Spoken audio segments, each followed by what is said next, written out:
Welcome to true I S and P C S. हम लोग Indian economy by Nitin Singhania के third addition की book को कर रहे थे और 3 चैप्टर्स हमने सक्सेसफुली कॉम्प्रिहेंसिव तरीके से कर लिए हैं, जिसमें हमने पहले चैप्टर में माइक्रो इकोनॉमिक्स के कुछ कंसेप्ट्स के बारे में बात करी थी और इकोनॉमी के जनरल कंसेप्ट्स को भी समझा था। सेकेंड चैप्टर में हमने नेशनल इनकम के बारे में बात करी और थर्ड चैप्टर में अगेन हमने जो प्रीवियस जो चीज़ें थी उसमें हमने कुछ कंसेप्ट देखे which are related to economy. अब फोर्थ चैप्टर ये कुछ ऐसा चैप्टर है कि जो आपको स्टेट पीएससी में और मेंस में कुछ कुछ फैक्ट्स या कुछ कुछ रिपोर्ट्स कोट करने में काम आएगा। And this chapter again is not limited to only prelims और मेंस या फिर एक पर्टिकुलर मैं कह दूं जीएस पेपर 3, बट ये आपको जो स्कीम्स पेपर 2 में पॉलिसी मेकिंग, ये चैप्टर आपको बहुत सारी जगह पर बहुत सारे पर्सपेक्टिव्स देगा। This chapter is meant for GS paper 2, GS paper 3, GS paper 4, PSIR, ऐसे एंड ऑब्वियसली बात है प्रीलिम्स के लिहाज से तो इंपॉर्टेंट है ही। इस चैप्टर की वेटेज जितनी यूपीएससी में उतनी ही बिल्कुल बराबर पर अलग अलग स्टेट पीएससी में भी है, फिर चाहे आप किसी भी स्टेट पीएससी का जिक्र कर लो। ये टॉपिक, ये मुद्दे, क्योंकि हमारे हिंदुस्तान में जिस चीज का हम एग्जाम देने जा रहे हैं, एडमिनिस्ट्रेशन का पार्ट बनने जा रहे हैं, ये समस्या तो है ही और इसी को हमें दूर करना है। तो इसके बेसिस पर आपसे हर जगह क्वेश्चन पूछे जाते हैं। And last but not the least, interview also. इस चैप्टर को आपको बहुत आराम से करना है, इत्मीनान से करना है। किसी भी रिपोर्ट या किसी भी चीज़ की डेफिनेशन, उसका पर्सपेक्टिव, उसका कंसेप्ट, किसी भी पार्ट को स्किप नहीं करना है, मिस नहीं करना है, आगे जंप नहीं करना है, भागना नहीं है। बहुत आराम से आपको इस चैप्टर को देखना है। And this will be a game changing chapter in your preparation, in your entire preparation for your economy. वैसे तो हर एक चैप्टर इंपॉर्टेंट है, लेकिन इस चैप्टर की इंपॉर्टेंस मैंने आपको शुरू में यहां पर बता दी। बाकी आपकी मर्जी कि आप इसको किस वे में करते। ठीक है, तो चलो देखते हैं। सबसे पहले कंसेप्ट से स्टार्ट करते हैं। सबसे पहला कंसेप्ट, पॉवर्टी। क्या होता है गरीबी? ये सारा जो टेक्स्ट लिखा हुआ इसको हटाओ, ये अंग्रेजी को हटाओ। तुम लोग मुझे जनरली बताओ क्या होता है गरीबी तुम्हारे पर्सपेक्टिव से।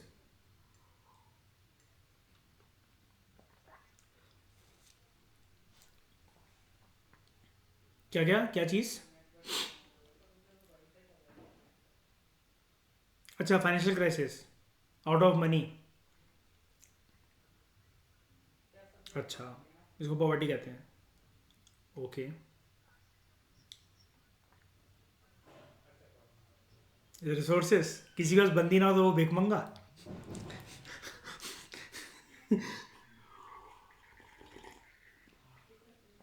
बेसिक नीड सेटिस्फाई नहीं कर पा रहा है अगर कोई पर्सन, शायद नहीं बोला, रिसोर्सेज का अगर अभाव हो, कमी हो तो आप।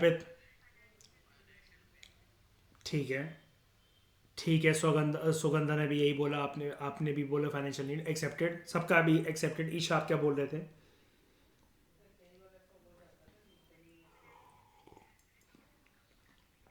फाइनेंशियल रिसोर्सेज मतलब क्या? फिर सुगंधा क्या होंगे फाइनेंशियल रिसोर्सेज? मतलब कम क्या होंगे उसमें? कम मतलब बंदी के लिए टेडी बियर और मैं फरेरो रोशर्स नहीं खरीद पा रहा अगर मैं, तो मतलब मैं फिर अच्छा बॉयफ्रेंड नहीं हूँ उसका, है? कह रही नो नो। ऐसे कैसे नहीं मानेगी? उसके घर के बाहर जाके कबीर सिंह नहीं बन जाऊंगा मैं? हाँ, क्या?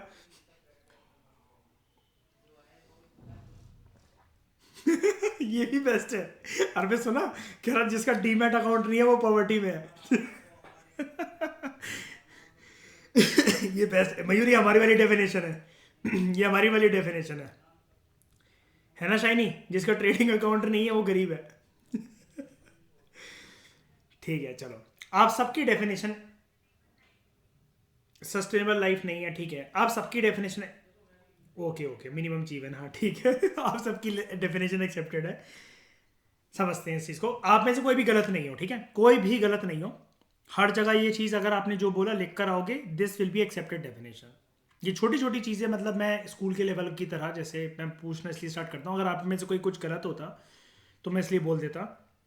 लेकिन मयूर, मजाक के लिए ठीक है, लेकिन आपकी डेफिनेशन सबसे गलत है वैसे। एग्जाम में नहीं लिखी जा सकती डीमैट अकाउंट वाली बात, ठीक है। लेकिन ऑब्वियस सी बात है, आप सबको अंडरस्टैंडिंग तो है पॉवर्टी की, ठीक है। अब हम थोड़ा सा ज़रा ना इसको टेक्निकल लैंग्वेज में, जैसे एक अंग्रेजी माध्यम में समझ लेते हैं ज़रा, कि ये ABCD के शब्द क्या कहते हैं हमसे, कि गरीबी क्या होती है। गरीबी एक ऐसी स्टेट होती है जहां पर या तो कोई एक बंदा या बंदी या पूरी की पूरी एक कम्युनिटी, अब पता है कम्युनिटी को लिखा जाता है, जैसे कभी कभार आपने सुना होगा ना, बोलते हैं कि वो गरीबों का मोहल्ला है, वो गरीबों वाला एरिया है, वहाँ ऐसे लोग रहते हैं जिनके पास 2 वक्त की रोटी भी नहीं है, वहाँ रिसोर्सेज का अभाव है ना। तो पूरी की पूरी कभी कभार कम्युनिटी, जैसे अगर कम्युनिटी को समझना है ना, तो सिंपल अगर मैं एक वर्ड मेंशन करूं, स्लम एरियाज, तो यहां से आपको समझ में आएगा कि रिसोर्सेज का अभाव इन एरियाज में ज़्यादा है। अगर मैंने बस ये वर्ड अगर मेंशन कर दिया स्लम, आप में से बड़े सारे लोग जब 12वीं क्लास क्लियर करके आए होंगे, जो CBSE से होंगे, उन्होंने एक चैप्टर सुना होगा, याद है 12वीं क्लास में इंग्लिश में एक चैप्टर होता था फ्लेवेंगो और विस्टास की बुक में, लॉस्ट स्प्रिंग। उसमें साहिब आलम की कहानी होती थी, जो बांग्लादेश से आया हुआ रेफ्यूजी होता था, और वो दिल्ली के आउटस्कर्ट्स में सीमापुरी में रहती है, और वो रहता है और उसकी फैमिली, है ना। 12वीं क्लास में से अगर आपको कुछ याद हो, जितने लोग CBSE से हो। हाँ, और जो दूसरी स्टोरी थी वो मुकेश की थी, वो बैंगन मेकिंग प्रोफेशन में था। तो यहाँ पर स्लम एरियाज में उसमें दिखाया गया है कि उस बच्चे को अगर 10 रुपए का नोट भी मिल जाता था ना, तो it was something as it was like a gold for him, कि सोना कुछ मिल गया हो। गिस बुक में लिखा हुआ है, इंग्लिश की बुक में। आज तक याद है, मेरी पैनी नज़रों में बस रखा है आज तक ये चैप्टर, या पूरी की पूरा कोर्स 12th का। फटे जूते मिले थे, टेनिस कोर्ट में जाता है, तो वो उसमें दिखाया गया ना कि ये टेनिस जो है वो शोशाबाजी वाले लोगों का गेम है, हर किसी के लिए, भिखमंगों के लिए नहीं है। तो ये जो चीज़ें हैं, क्या ये स्लम वर्ड अपने आप में कुछ ऐसा नहीं दिखा था कि जहां पर एक पूरी की पूरी कम्युनिटी डिनोट हो रही हो? बताओ। या फिर अगर मैं ऐसा बोल दूं, तो मैं पॉवर्टी में उन उन ऐसे लोगों को भी बोल सकता हूं कि अर्पित, जर्नली मतलब अंडरस्टैंडिंग के बेसिस पर, कि मेजोरिटी केसेस में रेफ्यूजीज भी पॉवर्टी की सिचुएशन से जूझ रहे होंगे एक नए देश जाकर, है ना। Very good. यानी कि गरीबी बढ़ गई है, फाइनेंशियल रिसोर्सेज का अभाव और ज्यादा बढ़ गया है, ठीक है। और जैसा कि आप सबने एक जो बहुत मस्त चीज मुझे बोली डेफिनेशन में, जब इंसान या कम्युनिटी अपनी बेसिक जरूरतों को पूरा ना कर पाए, जैसे ईशा काफी सेंटी हो गई बताने में डेफिनेशन, रिसोर्सेज का अभाव होना, सर जी, सर बेसिक नीड्स ना होना, सर चड्डी बनाना खरीद पाना, ठीक है। तो बेसिक नेसेसिटीज को फुलफिल ना कर पाना of life, this is also गरीबी। अब गरीबी इन सेंस ऑफ, ईशा समझ गए ना शाइनी, भिखमंगे टर्म्स में नहीं बात होती है, सर UPSC की तैयारी चल रही है, कोई बॉयफ्रेंड ही नहीं बनता है, रोने लगे शाइनी सेंटी हो जाए। तो शाइनी वो टेम्पररी, वो पॉवर्टी वो अलग सेंस में है। You should believe in plundering, है ना। क्लचर खोल के बाली तो लहराने बस, ऐसे ऐसे सारी गरीबी गायब। इंडिया के अंदर जो जनरली एक्सेप्टेड डेफिनेशन है पॉवर्टी की, वो इस बात पे एम्फसाइज करती है कि देखो, अगर एक इंसान को देखा जा रहा है कि वो गरीबी रेखा के नीचे है या गरीबी रेखा के ऊपर है, तो हमें सबसे पहले ये देखना पड़ेगा उसका मिनिमम लेवल ऑफ लिविंग कितना है। और मिनिमम लेवल ऑफ लिविंग में बचपन से लेकर अभी तक हम 3 शब्द सुनते हैं: रोटी, कपड़ा, मकान। अच्छे बच्चों की तरह कैसे लिख सकते हैं इसको? Food, clothing, housing. अब इसमें 2 चीजें और जुड़ गई हैं।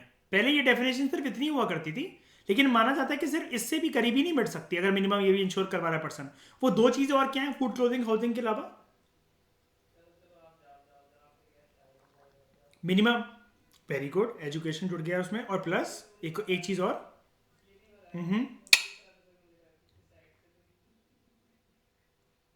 हेल्थ। शाइनी, जब हेल्थ ही नहीं रहेगी तो एम्प्लॉयमेंट किस काम की?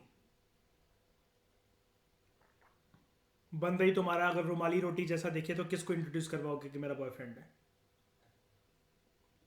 है ना? तुमसे बस मिला, सिर्फ मिला और थक गया, क्या फायदा ऐसे बंदे का?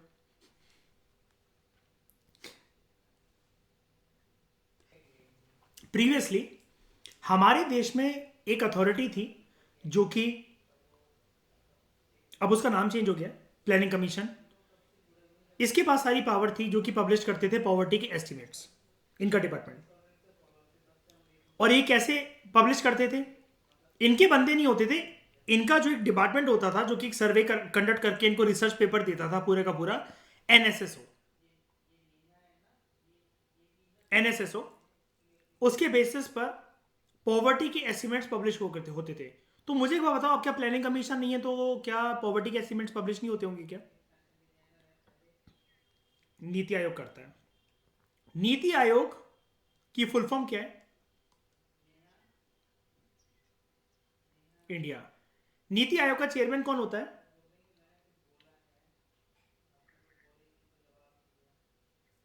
द्रौपदी मुर्मू के मोदी जी। डिसाइड कर लो तुम लोग पहले।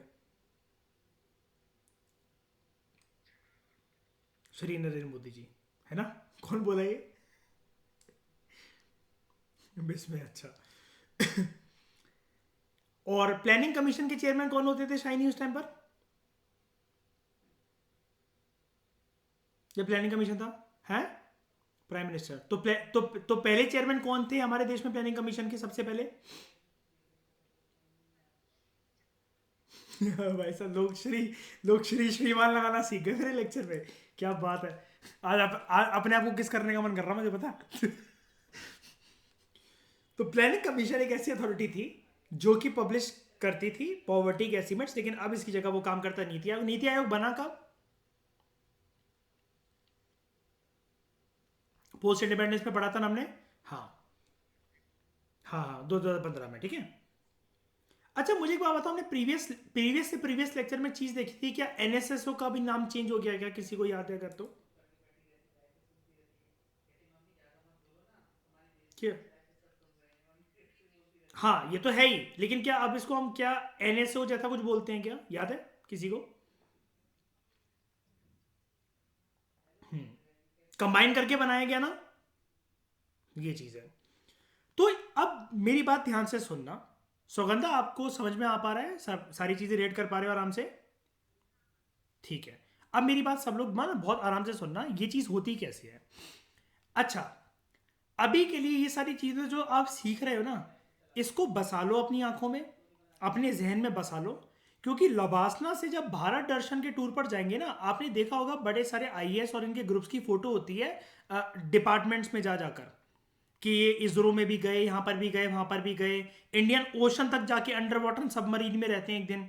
ये सारी चीजें ना आपको वहां पर दिखाई जाएंगी, सारे डिपार्टमेंट से फैमिलियर करवाया जाएगा। और उस टाइम पर आप मुंह टपका रहे हो, कुत्ते की तरह लाल दिखा रहे हो, यार ये क्या है? वो होता आपके बेसिक कोर्स से ही है, तो आपको पता होना चाहिए, you should be active in that. ताकि आप ना अपने जो टीम लीडर होगा, जो भी लीड कर रहा होगा, लवासना की अथॉरिटी जो भी होगी, आप उनकी नजरों में आ सको। तो आपको सिर्फ यूपीएससी टॉप नहीं करना है, आपको वहां पर टॉपर ऑफ द बैच भी बनना है लवासना के अंदर। जैसे Tina Dabi was rank 1 in UPSC also, topper of the batch का मेडल भी, गोल्ड मेडल उन्हीं को ही मिला था। और वो फिर उसके बाद ना आपके आपके जीवन के, आपके शरीर के स्टॉक के प्राइजेस बढ़ जाते हैं उसके बाद देश में। कैसे? प्रेसिडेंट से सम्मानित होते वो मेडल मिलता है, और फिर हर जगह पॉपुलर। तो ये चीज आपको पता होनी चाहिए, ठीक है? कि जर्नी तो वैसे कभी भी नहीं रुकनी है। 10 साल काम करो, फिर उसका रिजाइन दे दो, एमपी का टिकट लो, फिर एम करो सिलेक्शन के बाद, अब मैंने प्राइम मिनिस्टर बनना है। रुकना तो है ही नहीं। ये तो बहुत छोटी सी चीज है। ये तो एक कदम है। पैर का अंगूठे का नाखून होता है ना, लबासना का गेट तो वो है, सिर्फ सर के बाल तक पहुंचना है। और एक ही मकसद के साथ, क्या? कब्जा।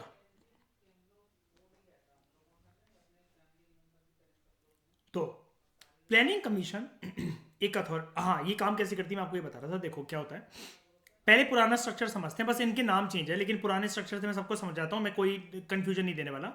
देखो, इनको वैसे चेंज करके यहाँ पर बताना चाहिए था कि एट प्रेजेंट वैसे इन्होंने लिखा है, लेकिन अब ये नीति आयोग वगैरह को प्रॉपर लिखना चाहिए था। चलो छोड़ो, हम एक बार पहले पुराना स्ट्रक्चर समझते हैं।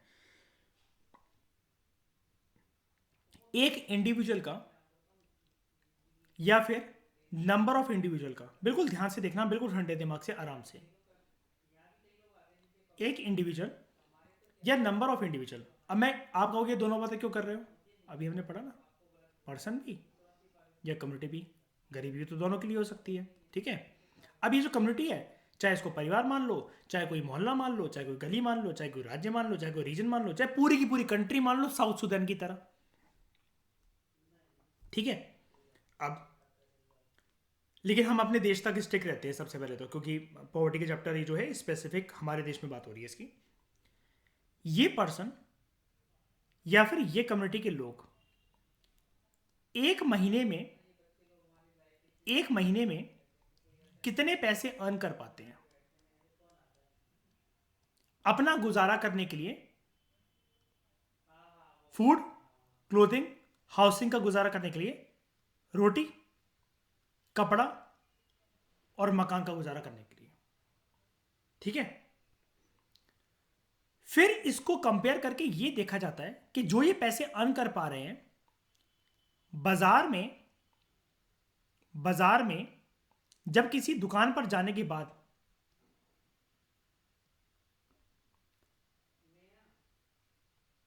ये रोटी,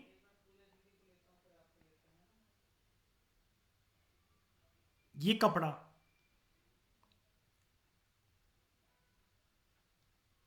और ये मकान, क्या पर्सन की कमाई इतनी है कि ये चीजें, ये तीन चीजें एटलीस्ट उसके लिए अफोर्डेबल हो। अब आपके दिमाग में क्वेश्चन ही आया होगा, जो झिझकने से आप पूछ रहे होगे, सर इसकी भी तो बात कर लो, जो आपने बोला कि रोटी कपड़ा मकान के साथ साथ ये जरूरी है। लेकिन प्यारे दोस्तों, जब ये तीनों चीजें ही पहले इंश्योर नहीं हो पाएंगी तो बाकी दो कैसे होंगी, एजुकेशन और हेल्थ।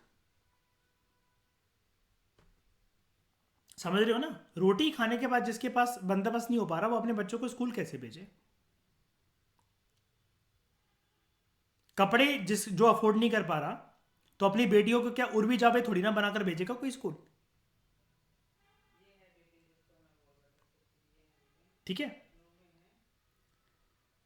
तो प्लानिंग कमीशन जो थी, हाँ प्लानिंग कमीशन छोड़ो, जो एनएसएसओ था वो पहले ये वाला डेटा कलेक्ट करता था कि लोगों का, ध्यान से देखो यहां पर ये word, monthly per capita consumption expenditure कितना है एक महीने में, एक पर्सन या एक परिवार का जो भी कमाने वाला सदस्य है, कम्युनिटी में जो भी लोग हैं, एक एक बंदे की कमाई कितनी है, क्या वो रोटी कपड़ा मकान अफोर्ड कर पा रहे हैं अपनी कमाई में, उनका खर्चा जितना होता है उनके पास क्या कुछ सेविंग्स बचती हैं उस खर्चे को करने के बाद, और उनका इस रोटी कपड़ा मकान की व्यवस्था में कंजम्पशन एक्सपेंडिचर कितना लग जाता है, यानी कि जो भी फूड्स एंड सर्विसेज वो कंज्यूम करते हैं इसमें कितना खर्चा आ जाता है, और खर्चे के साथ साथ क्या जो उनकी अर्निंग है वो उस खर्चे की पूर्ति कर पाती है कि नहीं कर पाती है। अब आप कहोगे ये कैसा वाहियात सी चीज आप बोल रहे हो, खर्चे की पूर्ति नहीं कर पाती है, मतलब खर्चे को फुलफिल नहीं कर पाती है, इतने तो कर ही पाती हो कि तभी तो वो जी रहे हैं, नहीं।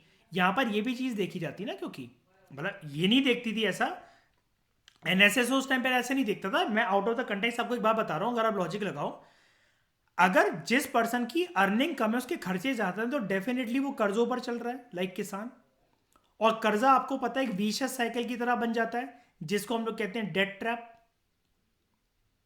एंड अल्टीमेटली जब कोई इंसान जब ये चीज से गुजरता है तो उसको किसी ना किसी प्रकार का मानसिक तनाव होता है, जैसा किसानों को होता है हमारे देश में, और इसका परिणाम भगवान ना करे किसी के साथ ऐसा हो, लेकिन क्या निकलता है in the form of generally suicide, जब इंसान को ये रखता है मैं हर जगह से फंस गया।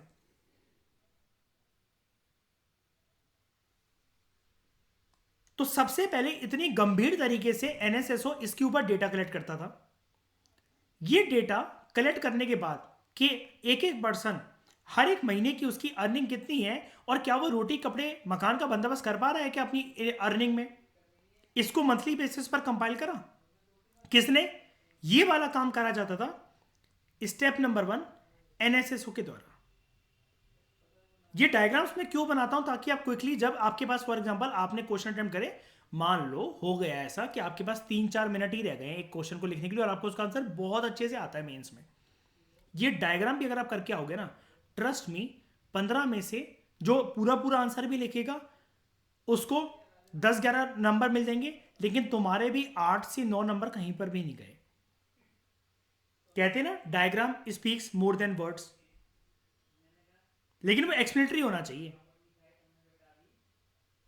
ठीक है, अब मुझे जब एक कोई बंदा बनाकर दिखाना है, कोई पर्सन बनाकर दिखाना, तो मैं यही तो करूंगा ना कि मैं वहां ये ड्राइंग करने बैठ जाऊं, ये ऐसे ऐसे करके पहले बाल बनाए हैं, फिर उसका मैं ये करके ऐसे चेहरा बनाऊं, फिर उसकी आंखें बनाऊं, फिर ये बनाऊं, फिर मैं उसको हंसते हुए दिखाऊं, फिर उसका शरीर बनाऊं। ये थोड़ी ना करने बैठा हूँ मैं पेपर में, ड्राइंग का पेपर थोड़ी ना है। सिंपल बंदा बनाना है मेरे हिसाब से, ये लकड़ी बनाओ बस, ये फटाफट हो गया बंदा।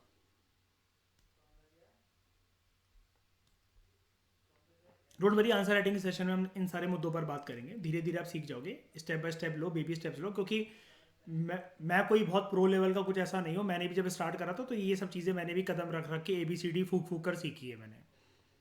उस रास्ते से हर कोई गुजरता है, बस सीखने की चाह थी तो आज इस वजह से बस लेक्चर सामने प्रेजेंट कर पा रहा हूँ, वरना आई एम नथिंग। ठीक है, तो मंथली पर कैपिटा एक्सपेंडिचर जो NSSO ने जो कंपाइल करा है, ठीक है, इसको NSSO इस डेटा को सौंपती थी स्टेप नंबर 2 प्लानिंग कमीशन के आगे, और स्टेप नंबर 3 प्लानिंग कमीशन इस डेटा को पब्लिश कर देता था। और ये पब्लिश फॉर्म कैसे दिखता था? इकोनॉमिक सर्वे में सरकार बजट में जब कोई फ्यूचर स्कीम्स या कोई पॉलिसी लेकर आने वाली है, उसमें कि सरकार का प्लानिंग क्या रहेगी, हम पढ़ेंगे कि डेटा कैसे काम आता है सरकार के पॉलिसी फॉर्मुलेशन में। जिंदगी में आप में से जो भी कोई एक पर्सन IAS बनेगा ना, IAS, वो आप ऐसा समझ लो, इस देश में एक कमीशन या एक कमेटी तो ऐसी बनेगी, जब आप सेक्रेटरी लेवल पर दिल्ली आ जाओगे ना सेक्रेटेरिएट में, तो आपके नाम पर वो एक कमीशन बनेगी पक्का। जैसे अर्पित नागपाल है ना, तो नागपाल कमीशन बनेगी एक। आशमा उप्पल है तो एक उप्पल कमीशन बनना निर्धारित है पक्का। बिस्मे की इंटरेस्टिंग है, जीना कमीशन। और फिर पता है बच्चे क्या बोलेंगे बिस्मे, यार इस हरामखोर ने जीना हराम कर दिया कसम से, अब इसकी रिपोर्ट पढ़ो। उस जमाने के जो UPSC बच्चे एग्जाम दे रहे होंगे। और सुगंधा की बनेगी चक्रवर्ती कमीशन, और शाइनी की बनेगी डे कमीशन। और बच्चे कहेंगे शाइनी उस time per day and night दोनों हराम कर दिया इसने। तो ये कमीशन आपके नाम पर बनती है, और उसमें आपको ना बड़े सारे डिपार्टमेंट से, ऑर्गेनाइजेशन से डेटा कलेक्ट करना पड़ता है, और वो डेटा फिर आपको economic survey, budget, various schemes और पॉलिसीज में जाकर ये देखने को मिलता है। अब अगर इसी का रूप और स्वरूप में चेंज कर दूं ना, कंटेम्प्रेरी चीज मैं येलो से लिखने जा रहा हूं, ये अब पब्लिश करता है ये data, monthly per capita expenditure कितना है, NSO जो कि वर्क करता है मॉसपी के अंदर। मैंने आपको बताया था MoSPI, ministry of statistics and programme implementation, short में इसको मॉसपी कहते हैं। ठीक है, उसके बाद अब ये प्लानिंग कमीशन पर ना जाते हुए इसका नाम क्या हो गया, नीति आयोग। अब पता है क्या होगा, छोटे छोटे एग्जाम्स ना आपसे ये बोलेंगे कि पॉवर्टी एस्टिमेशन ना कैसे निकाली जाती थी prior to the era of Niti Aayog, और नीति आयोग के जमाने में कैसे निकाली जाती है। कुछ नहीं करना आपको, बस ये डायग्राम बनाकर थोड़ा नीचे टेक्स्ट लिख देना है, कुछ भी नहीं करना है आपको। बस आपको ये पता होना चाहिए इसकी जगह मैंने ये वाला वर्ड चूज कराना है, इसकी जगह ये वाला वर्ड चूज कराना है, गेम खत्म। प्रोसेस वही है। तो हमने क्या सीखा अर्पित यहां से, सबसे पहला डेटा जो ग्राउंड लेवल पे जो कलेक्ट करा जाता है वो किसके द्वारा करा जाता है, NSO को द्वारा। और पहले उसका नाम क्या था, NSSO। दूसरे फिर ये NSO डेटा कंपाइल करने के बाद, तो चिट्ठे बनाने के बाद, A4 शीट्स बनाने के बाद, प्रिंटिंग पेपर्स बनाने के बाद, ये फाइल का गट्ठा किसको समाती है, किसको हाथ में प्लानिंग कमीशन। अब किसको, नीति आयोग को। ठीक है, और नीति आयोग फिर क्या करता है इस डेटा के साथ, क्या वो पेपर बोर्ड बना बना के खेलते हैं बारिशों में? हाँ, गवर्नमेंट तो वो खुद है, गवर्नमेंट मतलब, हाँ ठीक है, मतलब चलो ठीक है, आज के टाइम में। हम्म हम्म हम्म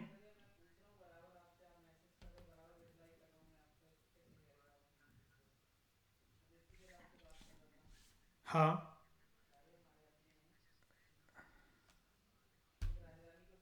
अच्छा। हाँ हाँ, तो वही वही है कि रिपोर्ट, मैं वही तो बता रहा हूँ आपको कि रिपोर्ट और ये जो होती है ना, मैंने आपसे छूटते क्यों बात बोली ये वाली कि अभी बीच में कि आप लोग आईएएस बनोगे तो कमीशन बनेगी आपके नाम पर एक पक्का कोई ना कोई। और उसमें पता है कमीशन में आपकी ना जो रिपोर्ट्स और जो भी रणनीतियां होती हैं वो बहुत स्ट्रांग होनी चाहिए। मतलब आपके जो सजेशंस होनी चाहिए कि सरकार उनको मान ले। क्योंकि आप 6-7 महीने लगकर मेहनत करोगे, ये करोगे वो करोगे, उसके बाद आप सरकार को दोगे। ये चीज़ है।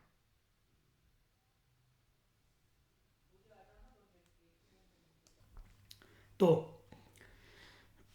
17 अक्टूबर इसको डिक्लेयर करा जाता है as international day for eradication of poverty by United Nations since 1987। अबे साले यूएन, इस तेरे डिक्लेयर करने से क्या हो जाएगा? डिक्लेयर करने से क्या बहुत मतलब हो जाएगा? पॉवर्टी इरेडिकेट हो जाएगी। इंटरनेशनल डे बना रखा है, चलो ठीक है। 17 अक्टूबर का दिन आ गया, क्या करा हम सब ने 17 अक्टूबर के दिन पे? या आज तक क्या करते आए हैं? मुझे तो आज पहली बार पता लग रहा है शायद से। अच्छा, ये दिन है। करना क्या था इस दिन में? हम पढ़ेंगे जेन्युइन चीजें। मैं ये वाली बात मैं ऐसे मजाक की फॉर्म में इसको क्यों बोल रहा हूं?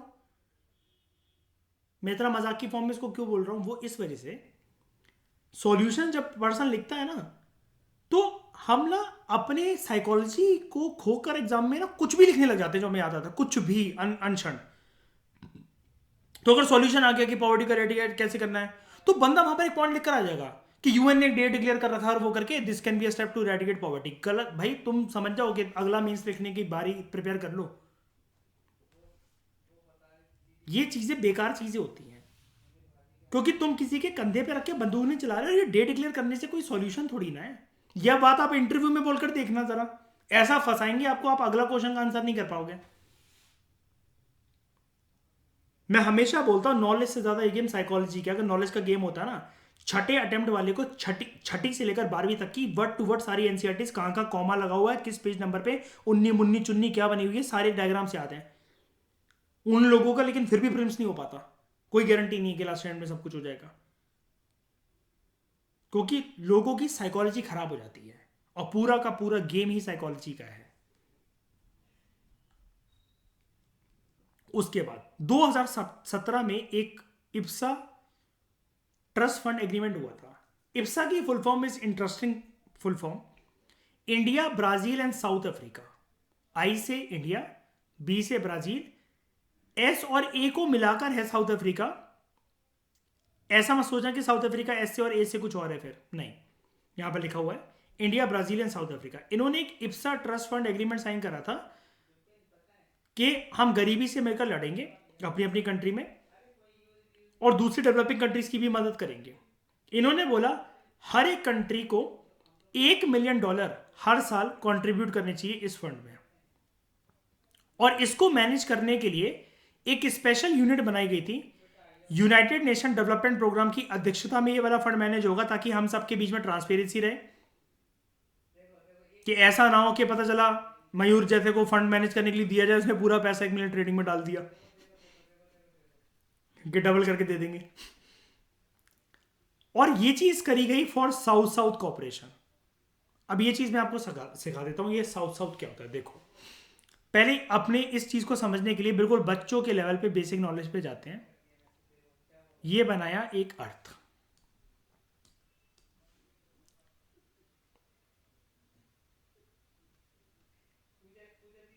ये बनाया एक अर्थ, बीच में, बिल्कुल बीच में ये इक्वेटर की 0 डिग्री की लाइन। ऑब्वियस ही बात है, अर्थ डिवाइड हो गया दो हेमिस्फीयर में, नॉर्दर्न हेमिस्फीयर, सर्दर्न हेमिस्फीयर। यहां तक तो ये आपको लगा होगा कि ज्योग्राफी का टॉपिक है। ओके, अब चलो इसको एक दिशा देते हैं economics, PSIR, IR and polity के परस्पेक्टिव से। Let's start. ये देखा जाता है कि जो कंट्री इक्वेटर से ऊपर है उनको सबसे पहले नाम देते हैं हम लोग ग्लोबल नॉर्थ, और नीचे वाली ग्लोबल साउथ। ग्लोबल साउथ इसलिए बोलते हैं, और ग्लोबल मतलब जो आगे वर्ड लगा हुआ ग्लोबल, ग्लोबल वर्ड इसलिए यूज कर रहे हैं, किसी एक कंट्री की तरफ पिन पॉइंट नहीं कर रहे हैं, इक्वेटर से बस नीचे जितना पूरा हिस्सा है, ये पूरा हिस्सा, और ऐसे उससे ऊपर जितना ये हिस्सा है, ये वाला,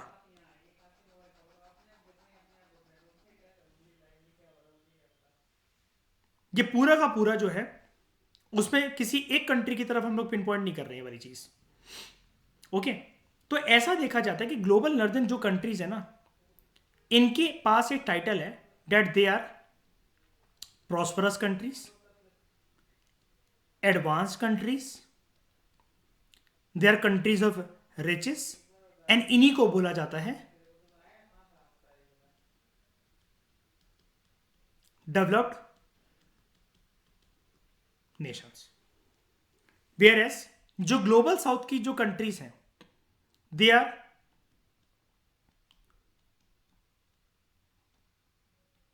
लीस्ट प्रॉस्परस कंट्रीज। इन कंट्रीज को बोला जाता है या तो डेवलपिंग कंट्रीज है यहां पर, या फिर एलडीसीज है यहां पर, याद है कोल्ड वॉर वाले उसमें से, कंटेम्प्रेरी वर्ल्ड पॉलिटिक्स वाली बुक में से, लीस्ट डेवलप कंट्रीज। और यहां पर ऐसा देखा जाता है कि these are the countries which are suffering from hunger, poverty, crime, women issues, etcetera. Okay, आपको ये डिवीजन समझ में आ गई। ये सारी चीजें प्लीज याद रखना, जीएस पेपर 2 में आईआर के परस्पेक्टिव से, एंड पीएसआईआर में अगेन आईआर के परस्पेक्टिव से, political science and international relation के ऑप्शनल में। ठीक है, इतनी बात सबको समझ में आ गई। मैं आगे बढ़ूं इस डिस्कशन में, इसी को ग्लोबल नॉर्थ ग्लोबल साउथ में, पहले बताओ कंसेप्ट समझ में आ गया ग्लोबल नॉर्थ ग्लोबल साउथ का। ठीक है, अब मेरी बात बिल्कुल ध्यान से सुनना, कान के पट खोलकर, एकदम सीरियस होकर। क्या होता है, जो यूरोप, ये इक्वेटर के जो नीचे, इक्वेटर के 0 डिग्री लाइन के नीचे ये जो कंट्रीज हैं, जिसको हम लोग ग्लोबल साउथ कह रहे हैं, इसके दक्षिण में जो कंट्रीज हैं, ये कहती हैं कि देखो हम डेवलपिंग हैं, हमें, तुम कहते हो ग्लोबल नॉर्दर्न कंट्रीज, हमने इसको वैसे डिस्कस करा था कंटेम्प्रेरी वर्ल्ड पॉलिटिक्स में, लेकिन मैं फिर से एक बिल्कुल समझाऊंगा बेसिक तरीके से यहां पर, क्योंकि अलग पर्सपेक्टिव से बात करेंगे इकोनॉमी से कनेक्ट करते हुए। ग्लोबल नॉर्दर्न कंट्रीज ये कहती हैं कि देखो ग्लोबल सदर्न कंट्रीज ना एक चीज में बहुत माहिर है, और जिसकी वजह से पूरी की पूरी इन्होंने वातावरण की बैंड बजा रखी है, क्लाइमेट की, इसकी उसकी, जितने भी इश्यूज हैं ये सारे के सारे ग्लोबल सदर्न कंट्रीज की वजह से आ रहे हैं। ये भिखमंगे हैं, खाने को नहीं है, लेकिन एक चीज की बहुत अकल है, वो है सेक्स। बच्चे पैदा करो, बच्चे पैदा करो। और ग्लोबल सदर्न कंट्रीज तो जानते ही नहीं है कि यूटिलिटी क्या है कॉन्डम की। वो कहते हैं भाई हट, इसका क्या यूज करना, और क्या जमीन ही मिलता पूरा। यानी कि पॉपुलेशन की जो भसड़ है ना इन सारे इश्यूज में से, अब लिखता हूं मैं इस इशू को, पॉपुलेशन प्रेशर, और उसके ऊपर से जो एनवायरनमेंट की जो बैंड बजा रखी है, वो ज्यादा पॉपुलेशन ने बजा रखी है, वो ज्यादा पॉपुलेशन ग्लोबल साउथ में देखने को मिलती है। ग्लोबल साउथ ये कहती है अबे ओ हरामखोर, 18वीं से 19वीं शताब्दी में तुम्हारे यहां आया था इंडस्ट्रियल रेवोल्यूशन, ना कि हमारे यहां। उसके बाद जो 1 से 2 सेंचुरी तक जो तुमने लंका लगाई, जो तुमने बैंड बजाई, जो ठोका है तुमने एनवायरनमेंट को, उसका क्या? तुमने उसके बेसिस पर अपने आप को इंडस्ट्रियलाइज करने के बेसिस पर अपने आप को तो डेवलप्ड बना लिया, हमारे पास ये स्टेटस रहेगा डेवलपिंग, और ऊपर से तुम्हारे वो पूर्वज थे हरामखोर और हरामखोरनियां, तुम्हारी दादी और दादा और परदादा जिन्होंने हम पे कब्जा करा था, वो थे वो नार्क, वो उसके ऊपर से हम बंद कर भी रह गए, 200 साल की गुलाम बनकर रह गए हम सारे के सारे। तो अब यहां पर एक डिबेट शुरू हो जाती है, global north versus global south. Global southern country से कहती है ठीक है भाई, लेते हैं जिम्मेदारी, तुम कहते हो कि हमारी इंडस्ट्रीज जो है, हमें बाइकें बनाना नहीं आती, गाड़ी बनाना नहीं आती, हमारे जो क्या कहते हैं, जो साइलेंसर होते हैं बाइक के, वो ज्यादा धुआं छोड़ते हैं, मान लिया, तो तुम दो हमें टेक्नोलॉजी, हर साल हमें पैसा दो, हम मिलकर बचाते हैं पर्यावरण को, इस ग्लोबल वार्मिंग का, क्लाइमेट चेंज का इशू हम मिलकर रिजॉल्व करते हैं। लेकिन डेवलपिंग कंट्री देती नहीं है उनको, यूएन भी कहता है, सब कोई कहता है, लेकिन ये अपने आप को देती नहीं है। तो जो लिमिटेशंस लगाई जाती हैं वेरियस यूएन प्लेटफॉर्म में, जैसे UNFCCC, यूनाइटेड नेशंस, हमने बात करी थी इसके बारे में, United Nations framework convention for climate change, या फिर बात करें अगर क्योटो प्रोटोकॉल की, डोंट वरी जिनके लिए टर्म्स नहीं है, ऐसा नहीं है कि हमने पूरा इसके बारे में खत्म कर लिया है। सुगंधा, अर्पित, जो भी हैं, शाइनी, हम सब PMFIS में पढ़ेंगे इसके बारे में। अभी सिर्फ मैंने पॉलिटी के परस्पेक्टिव से जो contemporary world politics book cover करवाई है, जैसे हम अभी पोस्ट इंडिपेंडेंस पढ़ रहे थे, 12वीं में पॉलिटिकल साइंस की 2 NCERTs होती हैं, उसमें ये सब चीजें थी। उसका एक चैप्टर था पॉलिटिकल साइंस में एनवायरमेंट, ठीक है, उसमें ये सब था। UNFCCC की फुल फॉर्म होती है United Nations framework convention for climate change, और क्योटो प्रोटोकॉल एक ऐसी चीज है। ऐसे बहुत सारे एग्रीमेंट्स हैं। अब लेकिन ग्लोबल सदर्न कंट्रीज को समझ में आ गया कि ग्लोबल नॉर्दर्न कंट्रीज, तो जो डेवलप कंट्रीज हैं, वो तो घंटा मदद नहीं करने वाले हमारी, और हमारी तरफ कोई वो पैसा वैसा नहीं भेजने वाले, क्योंकि वो क्यों चाहेंगे कि हम उनकी बराबरी पर आ जाएं। रिच और पुअर का गैप तो हमेशा होना जरूरी है ना। अगर ये इक्वल हो गए तो रिच लोगों को ये लगता है सब्जियां कौन बेचेगा, घर में काम कौन करेगा, नाले कौन खोदेगा, साफ सफाई कौन करेगा, कचर पट्टी कौन उठाएगा, सड़कें कौन बनाएगा, गंदा कौन होगा, शरीर को गंदा कौन करेगा, सफेद शर्ट को काली कौन करेगा। तो ग्लोबल नॉर्दर्न कंट्रीज हेल्प करती नहीं है। तो इन्होंने क्या कहा, ग्लोबल सदर्न कंट्रीज, इनकी मीटिंग स्टार्ट हो गई। इनकी मीटिंग स्टार्ट हो गई 21st सेंचुरी में, आज़ादी के बाद। जैसी मतलब आज़ादी इन द सेंस में कह रहा हूँ कि जब डीकोलाइजेशन स्ट्रगल्स खत्म हुई इनके देशों में, तो उनकी मीटिंग स्टार्ट हो गई। और उस मीटिंग के बाद, बड़ी सारी जब मीटिंग के बाद, इनके बीच में कंक्लूजन ये निकला, देखो हमारा जो, अगर हम ये सोच रहे हैं दोस्तों, उस मीटिंग में बोला गया कि दोस्तों अगर हम ये सोच रहे हैं ना कि ग्लोबल नॉर्थ और ग्लोबल साउथ का कॉपरेशन होगा, तो वो कॉपरेशन कभी नहीं होने वाला है। It will be always a competitive spirit. ये हमारे ऊपर ब्लेम लगाते रहेंगे और ब्लेम गेम खेलते रहेंगे कि हमारी पॉपुलेशन प्रेशर इतना, ये इतना, वो इतना। लेकिन हम आपस में तो कॉपरेट कर सकते हैं।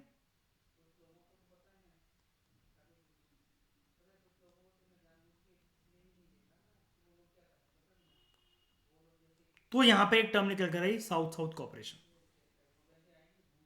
कि यानी कि जो डेवलपिंग कंट्रीज हैं वो डेवलपिंग कंट्रीज के साथ मिलकर कोऑपरेट करेंगे।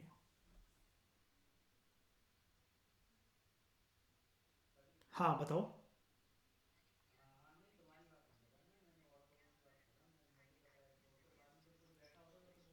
यार एक्चुअली बात यह है कि प्रॉपर यहां पर ना इक्वेटर की लाइन को, जैसे मैं बोल रहा था, वो लक्ष्मण रेखा मत समझो उसे, एक जोन समझो, कि मतलब काइंड ऑफ आप ऐसा समझो उसे कि वो ना डेवलप्ड कंट्री बनने की पोटेंशियल पर है, लेकिन उसका स्टेटस डेवलपिंग कंट्री वाला ही है। जैसे मैं आपको एक बात बताता हूं, रशिया ऊपर है काफी ज्यादा, एशिया में टॉप पर है, सबसे ऊपर है, काफी बड़ी कंट्री है, और यूरोप तक भी फैला हुआ है, उसका काफी ज्यादा पार्ट आता है। लेकिन अगर आप जब पढ़ोगे ना PSIR में, हम जब पढ़ेंगे, रशिया को कोल्ड वॉर की डेफिनेशन के अकॉर्डिंग डेवलप्ड कंट्री नहीं माना जाता। बताओ ऐसे रशिया किस चीज में ऐसा लैग है बताना चाह रहा कि उसके बाद डेवलप कंट्री का स्टेटस ना हो। चाइना ऐसा आज के जमाने में क्या लैग है कि उसके बाद डेवलप कंट्री का स्टेटस ना हो। हमने UN का जब चैप्टर पढ़ा था, आप में से जो लोग थे, क्या UN पर ये, हाँ UN में जब चैप्टर पढ़ा था, क्या इंडिया सभी कंडीशंस फुलफिल करता है UN के परमानेंट मेंबर बनने वाली, जो UN ने लिख रखी है? बताओ। सारी करता है और बहुत बढ़ चढ़ कर करता है, लेकिन क्या बना दिया क्या, या किसी ने ध्यान दिया क्या इंडिया को बनाने पे? तो शायद इसको मतलब ऐसा प्रॉपर मत मानना कि मैंने जस्ट कह दिया है कि मतलब इक्वेटर के ऊपर वाला, तो आप मतलब इसको वर्ड टू वर्ड वो ले जाओ कि नहीं नहीं मैंने तो यार वो ज्योग्राफिकली पढ़ा था कि वो तो ट्रॉपिक ऑफ कैंसर बीच में से पास होता था। ऐसा नहीं। तो ये चीज मानी गई कि साउथ साउथ कॉपरेशन, तो यानी कि डेवलपिंग कंट्री और डेवलपिंग कंट्री के बीच में तो कॉपरेशन एटलीस्ट हो ही सकता है। तो ये चीज अब आपको समझ में आई। मतलब ये टर्म इतना डिटेल में समझाने का कोई मतलब नहीं था, लेकिन अब ये बहुत सारी जगह आपकी हेल्प कर देगा। क्या आपको ये सारे कंसेप्ट क्लियर हो गए? Global north, global south, global और ये साउथ साउथ कॉपरेशन। और वर्ल्ड में बल्कि होना क्या चाहिए, बेस्ट ऑप्शन क्या होना चाहिए, साउथ साउथ कोऑपरेशन तो मस्ट है ही, मतलब उसके बिना तो कुछ हो ही नहीं सकता। ठीक है, मतलब ये ऐसा मान लो कि दो गरीब दोस्त जो है उनके पास एक रोटी है लेकिन मिल बांट के आधी आधी खा रहे हैं। और ये जो कॉपरेशन वैसे दुनिया में अगर समान रूप से देखा जाए तो वो ग्लोबल नॉर्थ और ग्लोबल साउथ के टर्म्स में होना चाहिए, लेकिन नहीं होता है। और हम देखेंगे इसको इन आईआर टर्म्स कि ये क्यों नहीं होता है। और फिर उसके सॉल्यूशन में ये वाला पॉइंट लिखा जाता है कि साउथ साउथ कॉपरेशन कर लो, ग्लोबल साउथ ग्लोबल साउथ। वैसे इसको ग्लोबल साउथ ना बोल के साउथ साउथ कॉपरेशन ही बोला जाता है। क्या यहां तक पूरी बातें समझ में आई आप लोगों को? पक्का? बात करें what are the various causes of poverty in India, बड़े सारे कॉजेज हैं इंडिया में गरीबी के। एक तो high population growth rate, resources कम रह गए हैं, आबादी बढ़ती चली जा रही है। इंसान के अंदर किसी चीज़ की अकल हो ना हो, सेक्स करने की अकल पूरी है। उसके बाद बेरोजगारी और अंडर एम्प्लॉयमेंट, हम इसके बारे में जानेंगे कि फ़र्क क्या होता है। अर्बन रूरल डिवाइड, शहर और गांव के बीच में जो विकास है उसकी एक सीमा है। और disparities in income distribution and ownership of assets, गरीब और अमीर के बीच में जो फर्क है। वर्ल्ड बैंक की एक बाइनियल रिपोर्ट है,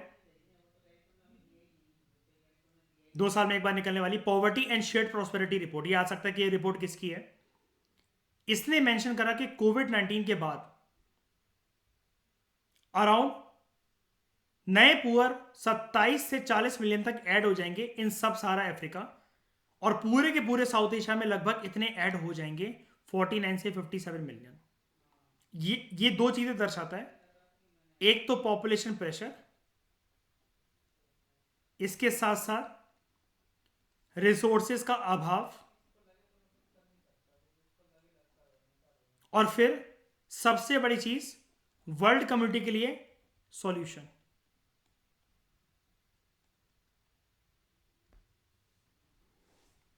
कि गरीबी मिटाई कैसी जाए, मिटाई कैसे जाए। ओके, समझ में आए आप ये आप सबको बेसिक कंसेप्ट? जितनी मैंने बातें बोली भूलना मत, उसको बस रिवाइज जरूर करना। इस डिस्कशन में फिलहाल इतना ही। Thank you very much for discussion.